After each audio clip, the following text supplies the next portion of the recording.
Vous avez fait état de critiques. Bon, ces critiques, si j'ai bien compris, viennent d'un côté et de l'autre, ce qui montre que notre position doit être équilibrée. La position française, elle est claire. Elle est claire parce qu'elle s'inscrit aussi dans l'histoire qui est la nôtre.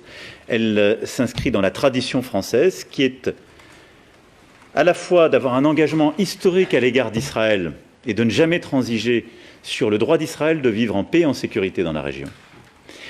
Et la France a aussi toujours soutenu les aspirations légitimes du peuple palestinien et continuera d'œuvrer pour une solution à deux États. Et je pense même que l'un et l'autre ne se contradisent pas ni ne s'équilibrent, mais sont la condition réciproque. Il n'y aura jamais de sécurité pour Israël s'il n'y a pas un débouché politique à la question palestinienne. Cette position, c'est celle que la France a toujours défendue, celle que le président Mitterrand défendait à la Knesset en 1982, celle que j'ai défendue ces dernières années, y compris quand certains autres alliés parfois changeaient leur position, venant changer la capitale qu'ils reconnaissaient pour Israël ou abandonnant la défense des deux États. Jamais nous n'avons cédé à ces sirènes, jamais. Et cette position est exactement celle que j'ai exprimée aux Françaises et aux Français quand j'ai pris la parole le 12 octobre dernier.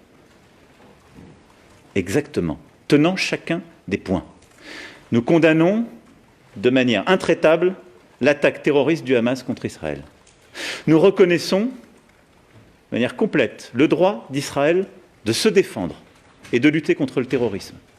Mais parce qu'Israël est une démocratie, signataire des mêmes textes et des mêmes chartes que nous avons toujours dit, et je l'ai dit aux côtés du Premier ministre Netanyahou, lorsque je me suis rendu sur place, ce droit à se défendre doit s'inscrire dans le cadre du droit international humanitaire et en respectant les règles de la guerre. Et donc en particulier les populations civiles. Nous n'avons jamais varié. Alors ça ne fait peut-être pas plaisir aux uns, ou peut-être pas plaisir aux autres, mais ce sera la position de la France. Ça l'est depuis le début et ça le restera. Et à ce titre, je revendique et j'assume la totalité des propos que j'ai pu tenir devant vos confrères de la presse anglo-saxonne. Parce qu'ils correspondent à cette ligne qui condamne aussi les bombardements contre des populations civiles et qui s'émeut de la même manière d'un enfant qui est tué. Parce que nous ne pouvons pas expliquer au reste du monde qu'il y aurait deux standards et qu'on n'aurait pas d'émotion face à un enfant qui est tué par des bombardements, quand bien même ces derniers viennent en réaction à une attaque terroriste qui a été subie. Il n'y a pas de double standard pour la France. Je l'ai aussi martelé, je peux vous le redire aujourd'hui.